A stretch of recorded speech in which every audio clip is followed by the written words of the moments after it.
বাদশাহ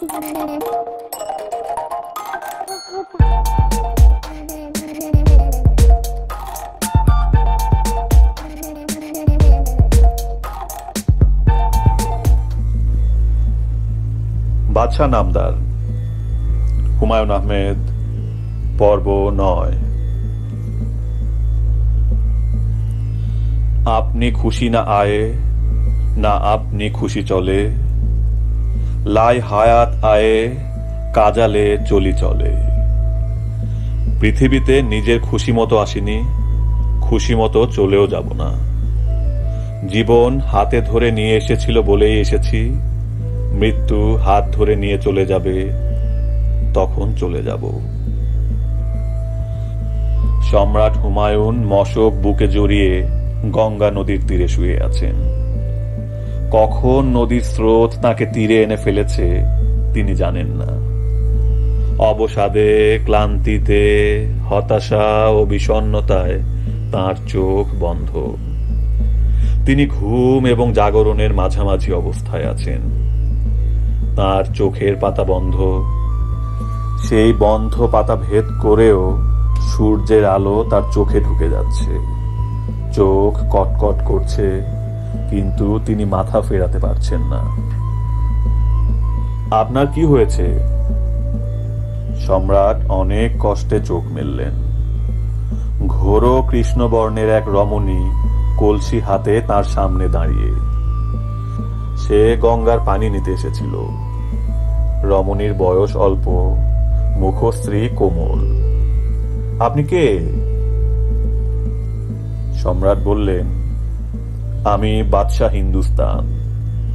রমণী বলল, বাদশাহ হিন্দুস্তান থাকবে সিংহাসনে, কাদা পানিতে না। পায়ে সামান্য কাঁটা ফুটলেও হাতির মতো প্রাণী অচল হয়ে যায়। আমি পায়ে কাঁটা ফোটা হাতি। তুমি কি আমাকে কোনো খাবার দিতে পারো? আমার ঘরে ছাতু ছাড়া কিছু নেই। গুড় দিয়ে ছাতু মেখে দিলে খেতে পারবেন? পারবো। কিছু দুধ কি জোগাড় করতে পারবে? আমার শরীরের এই অবস্থায় দুধ বলকারক। দুধের ব্যবস্থা করতে পারবো। তুমি যে সেবা আমাকে করবে তা 1000 গুণে আমি ফেরত দেব। আমি ঋণ রাখি না। তোমার নাম কি? লক্ষ্মীবাই। আমি বুঝতে পারছি আপনার নড়াচড়া শক্তিও নেই। আপনি শুয়ে থাকুন, আমি খাবার এবং লোকজন নিয়ে আসছি। শুক্রিয়া। আমি যে হিন্দুস্তানের সম্রাট এটা কি বিশ্বাস হচ্ছে না? না, আপনি এক দুর্ভাগা মজনুন, পাগল। ভালো বলেছ, আমি এক দুর্ভাগা মজনুন। লক্ষ্মীবাই চলে গেল। তার গায়ের উপর দিয়ে একটা শকুন চক্কর খাচ্ছে। এটা অলক্ষণ। শকুন আগে ভাগে মৃত্যুর খবর পায়। এই শকুনটা কি বুঝে ফেলেছে তিনি মারা যাচ্ছেন? ক্লান্ত অবসন্ন সম্রাট উড়ন্ত শকুন দেখতে দেখতে আবারও ঘুমিয়ে পড়লেন। বট গাছের নিচে দুজন মোগল চিন্তিত ভঙ্গিতে বসা। শেরশাহর একদল সৈন্য বট গাছ ঘিরে আছে। তাদের কাছে খবর আছে এই দুজনের একজন দুর্ধর্ষ সেনাপতি বৈরাম খাঁ। বৈরাম খাঁকে হত্যা করে তার কাটা মাথা শেরশাহকে দেখাতে হবে। তোমাদের মধ্যে কে বৈরাম খাঁ? দুজনই বলল, আমি বৈরাম খাঁ। দুজনের একজন বৈরাম খাঁ, অন্যজন আবুল কাশেম খাঁ। তিনিও সম্রাট হুমায়ুনের একজন সেনাপতি। তোমাদের মধ্যে একজন মিথ্যা কথা বলছো। সে কে? আঙুল তুলে দুজনই একে অন্যকে দেখালেন। বৈরাম খাঁর চেহারা বৈশিষ্ট্যহীন। ছোটখাটো মানুষ, মুখের চামড়া কুঁচকানো, মাথার চুল খাবলা খাবলা করে উঠে গেছে। অন্যদিকে কাশেম খাঁ অসম্ভব রূপবান, স্বাস্থ্য সৌন্দর্যে ঝলমলে একজন মানুষ। কাশেম খাঁর মাথায় একটাই চিন্তা, যে কোনোভাবেই হোক বৈরাম খাঁকে রক্ষা করতে হবে। অসহায় সম্রাট হুমায়ুনের এই মুহূর্তে বৈরাম খাঁকে দরকার। আবুল কাশেম খাঁকে না পেলেও সম্রাটের চলবে। কাশেম খাঁ শের শাহর সৈন্যদের দিকে তাকিয়ে বললেন, তোমরা চেহারা দেখে বুঝতে পারছো না কে বৈরাম খাঁ? ওই উজবুকটা আমার নফর। সে মনিবের জীবন রক্ষা করতে গিয়ে বৈরাম খাঁ সেজেছে। তার কত বড় স্পর্ধা! শের শাহর সৈন্যদের কাশেম খাঁর কথা যুক্তিযুক্ত মনে হলো। তারা সঙ্গে সঙ্গেই কাশেম খাঁকে হত্যা করে তার কাটা মুন্ডু নিয়ে উল্লাসধ্বনি করতে করতে শের শাহর তাঁবুর দিকে রওনা হলো। আসল বৈরাম খাঁর দিকে কেউ ফিরেও তাকালো না। ইতিহাস কাউকে কাউকে মনে রাখে, আবার কাউকে মনে রাখে না। বৈরাম খাঁর বীরত্ব গাথা ইতিহাস মনে রেখেছে, কাশেম খাঁর বীরত্ব গাথা মনে রাখেনি। প্রবল জ্বরে হুমায়ুন ঘোরের মধ্যে চলে গেছেন। তিনি গঙ্গা নদীর তীরে কাদামাখা অবস্থায় পড়ে আছেন। বর্ষার ক্লান্তিহীন বর্ষণ হচ্ছে। নদীর পানি ফুলে ফেঁপে উঠেছে। পানি উঠে এসেছে কোমর পর্যন্ত। ধূপ ধূপ শব্দে নদীর পাড় ভাঙছে। হুমায়ুনের ধারণা হলো পাড় ভেঙে তিনি আবারও নদীতে পড়বেন। এবার পড়লে আর রক্ষা নেই। মশকের বাতাস বের হয়ে গেছে। সম্রাট চেষ্টা করলেন হামাগুড়ি দিয়ে এগুতে, পারলেন না। আশ্চর্যের ব্যাপার, শকুনটা এখনো আছে, তার মৃত্যুর জন্য অপেক্ষা করছে। এই পাখিটির কাছে জীবন্ত প্রাণী অর্থহীন, মৃত প্রাণী শুধু অর্থবহ। তিনি আবারও জ্ঞান হারালেন। অচেতন অবস্থায় তার মনে হলো আকিকা বেগম তাকে ডাকছে, পিতাজি, পিতাজি।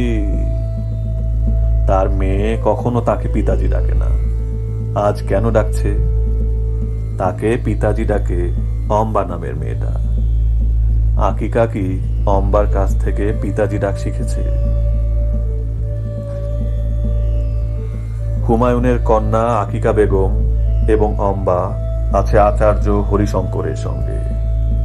হরিশঙ্কর এ দুজনকে নিয়ে পালিয়েছিলেন।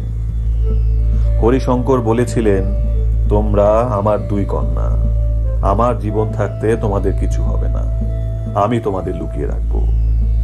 পরিস্থিতি শান্ত হলে দিল্লি পাঠানোর ব্যবস্থা করব। হরিশঙ্কর অম্বাকে তার গ্রামের মানুষদের হাতে তুলে দিলেন। সহমরণ থেকে পালিয়ে আসা মেয়ে হলো কলঙ্কের কলসি। এই কলসি চূর্ণ হওয়া প্রয়োজন। যারা এই কাজে সাহায্য করবে তারা সবাই পুণ্যের ভাগ পাবে। হরিশঙ্করের পুণ্য প্রয়োজন। আকিকা বেগম বান্ধবীকে বাঁচানোর জন্য দৌড়ে আগুনে ঢুকে গেল। আগুনের লেলিহান শিখা আকাশ স্পর্শ করছে। সেই আগুনের ভেতর দুই বান্ধবী দুজনকে জড়িয়ে ধরে চিৎকার করছে, পিতাজি, পিতাজি। সম্রাট অচেতন জগৎ থেকে চেতন জগতে ফিরলেন। তিনি অবাক হয়ে লক্ষ্য করলেন, তিনি মাটির ঘরে দড়ির এক চৌপায়ায় শুয়ে আছেন। তার গায়ে দুর্গন্ধ কাঁথা। মাথার কাছে কুপি জ্বলছে। কুপি থেকে বুনকা বুনকা কালো ধোঁয়া উঠে ঘর অন্ধকার করে দিচ্ছে। গাল ভাঙা এক প্রৌঢ় খালি গায়ে তার পায়ের কাছে বসে আছে। প্রৌঢ় তার পায়ে তেল ঘষছে। 4-5 বছরের এক উলঙ্গ ছেলে কুকুরের মতো হামাগুড়ি দিয়ে বসে এক দৃষ্টিতে তার দিকে তাকিয়ে আছে। ঘরের ভেতর চুলা জ্বলছে। মাটির হাঁড়িতে কিছু রান্না হচ্ছে। ঝাঁঝালো গন্ধ আসছে। গঙ্গার পারে দেখা হওয়া তরুণী রাঁধছে। তরুণীর নাম সম্রাটের মনে পড়ল, লক্ষ্মীবাই। সম্রাটকে চোখ মেলতে দেখেই তরুণী প্রৌঢ়কে চোখে ইশারা করল। প্রৌঢ় এগিয়ে এসে সম্রাটের মাথা তুলে ধরল। লক্ষ্মী মাটির ভাঁড় সম্রাটের মুখের কাছে ধরে বলল, মহিষের গরম দুধ, খেলে বল পাবেন। হুমায়ুন দুধ পান করলেন। হ্যাঁ, এখন কিছুটা ভালো লাগছে। সম্রাট বললেন, জায়গাটার নাম কি? বীরভূম। গ্রামের নাম কি?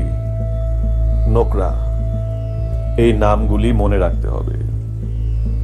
সম্রাট ঠিক করেছেন, তিনি যদি দিল্লিতে ফিরে আবার সিংহাসনে বসতে পারেন, তাহলে হতদরিদ্র এই পরিবারের ভাগ্য ফিরিয়ে দেবেন। এই কারণেই নামগুলি মনে রাখা দরকার। তিনি বিড়বিড় করে বলতে লাগলেন, লক্ষ্মীবাই, বীরভূম, নোকরা। লক্ষ্মীবাই, বীরভূম, নোকরা। লক্ষ্মীবাই, বীরভূম, নোকরা।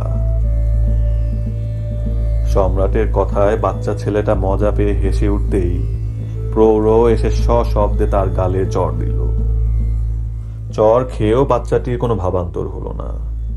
তার মুখ এখনো হাসি হাসি। আচার্য হরিশঙ্কর ভীত চোখে তাকিয়ে আছেন শেরশাহর দিকে। শেরশাহের লোকজন তাকে ধরে এনেছে। শেরশাহ বললেন, সম্রাটের মেয়ে আকিকা বেগম কোথায়? হরিশঙ্কর বললেন, আমি জানি না। জেনানা মহলে যখন হইচই শুরু হলো, সে ছুটে গেল নদীর দিকে। আমার ধারণা সে নদীতে ডুবে মরেছে। তোমার সঙ্গে একটা পুটলিতে বেশ কিছু ধনরত্ন পাওয়া গেছে। এগুলি কোথায় পেয়েছ? সম্রাট হুমায়ুন আমাকে উপহার হিসাবে দিয়েছেন। ধনরত্নের মধ্যে কানের দুল আছে, গলার হার আছে। এগুলি কি তিনি তোমাকে উপহার হিসাবে দিয়েছেন? আমার এক কন্যার জন্য এসব উপহার। আমি যে এখন দিল্লির সম্রাট, এটা কি জানো? জানি। সম্রাটের সামনে মিথ্যা বলা যায় না, এটা জানো? হরিশঙ্কর চুপ করে রইলেন। শেরশাহ বললেন, হুমায়ুনের মেয়ে আকিকা বেগমের মৃত্যুর জন্য তুমি দায়ী। তোমাকে আমি মৃত্যুদণ্ড দিলাম। তুমি জ্ঞানী মানুষ, আমি জ্ঞানকে সম্মান করি। কাজেই তোমাকে একটা বিশেষ সুবিধা আমি দেব। সম্রাট শেরশাহর অনেক দয়া।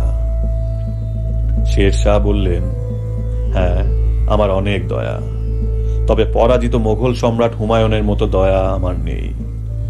তোমাকে যে বিশেষ সুবিধা আমি দেব, তা হলো কোন পদ্ধতিতে তুমি মৃত্যু চাও তা তুমি ঠিক করবে। আমার হাতে অনেক পদ্ধতি আছে।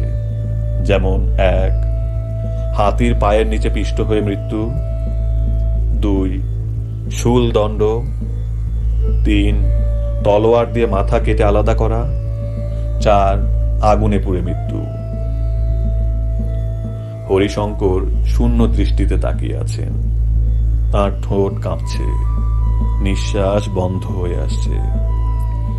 শেরশাহ বললেন, তুমি নিজে যদি তোমার পছন্দের কোনো বিশেষ পদ্ধতিতে মরতে চাও, তাও করা হবে।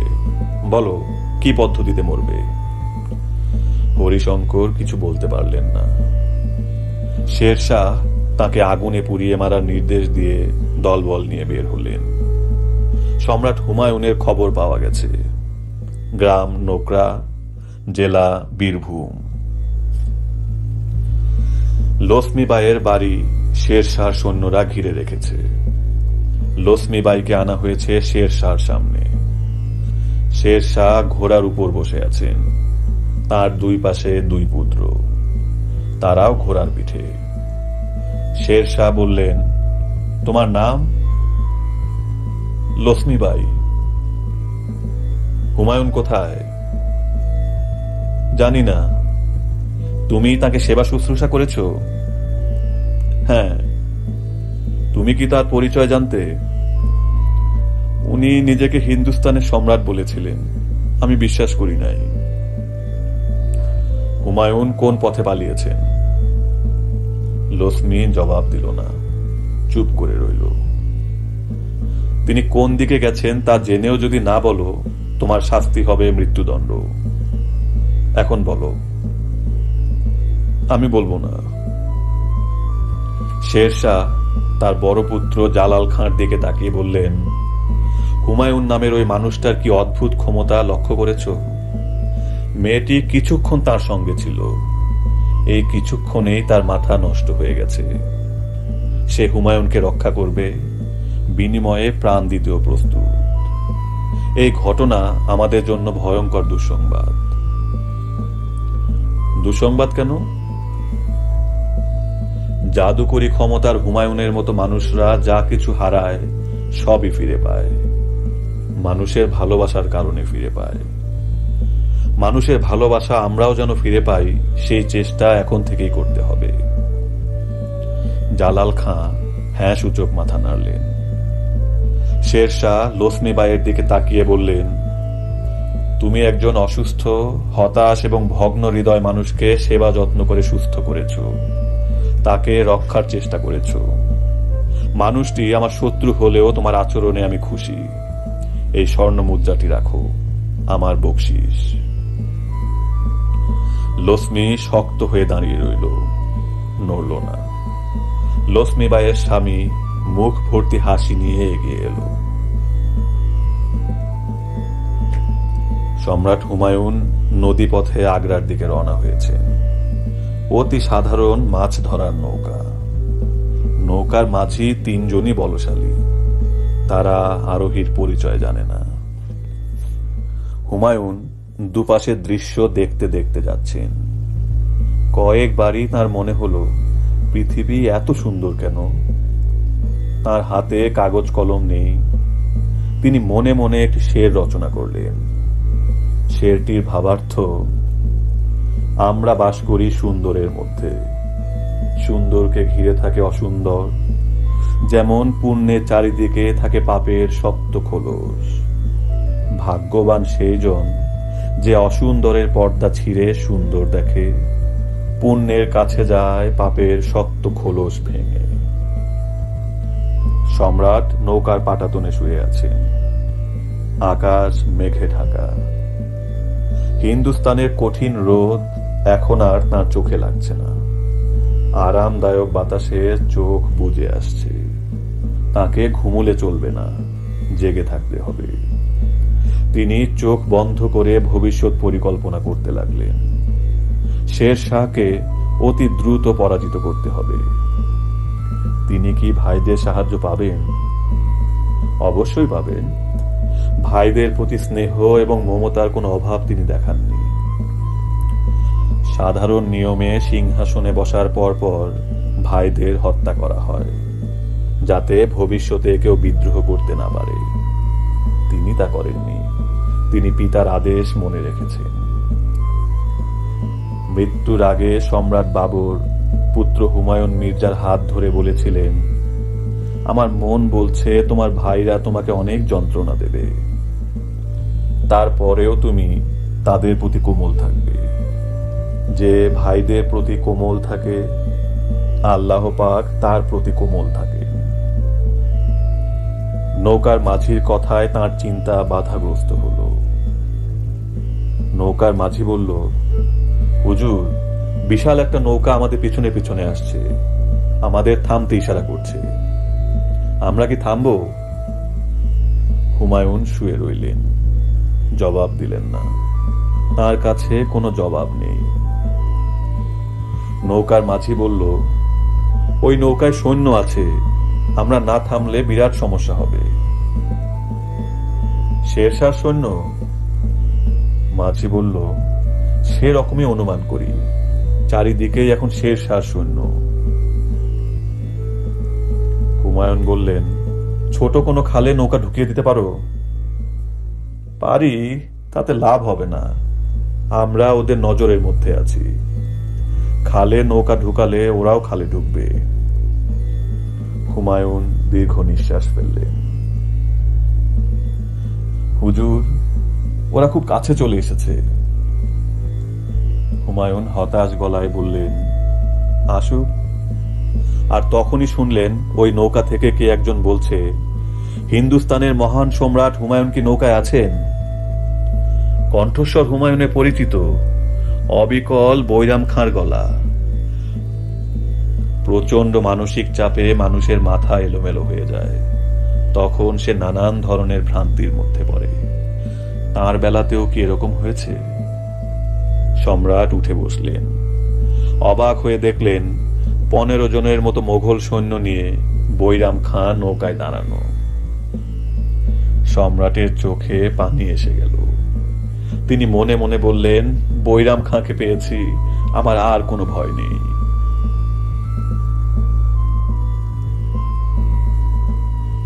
বৈরাম খাঁ, ভালো আছেন? সম্রাট ভালো থাকলেই আমি ভালো। আপনাকে দেখে আমি বুকে 100 হাতির বল পাচ্ছি। আল্লাহ পাকের দরবারে হাজার শুকরিয়া। নৌকার 3 মাঝি হতভম্ব হয়ে তাকাচ্ছে। তারা ঘটনা কিছুই বুঝতে পারছে না। হরিশঙ্করকে জ্বলন্ত অগ্নিকুণ্ডে নিক্ষেপের সব ব্যবস্থা সম্পন্ন। বৃষ্টির পানিতে কাঠ ভেজা থাকায় আগুন ধরাতে সমস্যা হচ্ছিল। কাঠে তারপিন এবং গালা ঢেলে এই সমস্যার সমাধান করা হয়েছে। এখন সুন্দর আগুন জ্বলছে। হরিশঙ্কর মন্ত্রমুগ্ধের মতো জ্বলন্ত আগুনের দিকে তাকিয়ে আছেন। অগ্নি মন্ত্র পাঠ করে সাধু সন্তরা আগুন নেভাতে ও জ্বালাতে পারেন। হরিশঙ্কর জানেন তিনি সাধু সন্তদের একজন না। অগ্নি মন্ত্র তাঁর ক্ষেত্রে কাজ করবে না। তারপরেও তিনি অগ্নি মন্ত্র জপ করার চেষ্টা করলেন। কিছুতেই মন্ত্রের প্রথম চরণ মনে এলো না। মাঝখানের একটা লাইন শুধু মাথায় আসছে, যা অগ্নিদায়ন নম ভূপে। এই সময় হঠাৎ করে বিরাট হইচই শুরু হলো। সম্রাট হুমায়ুন নাকি ধরা পড়েছেন, তাকে এখানে আনা হচ্ছে।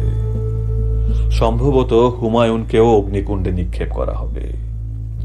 চরম বিশৃঙ্খলার সুযোগে হরিশঙ্কর পালিয়ে গেলেন। সম্রাট হুমায়ুনের ধরা পড়ার সংবাদ মিথ্যা। ধরা পড়েছে কামানচির এক সেনাপতি তোরাবজান। জ্বলন্ত অগ্নিতে তোরাবজানকে নিক্ষেপ করা হলো।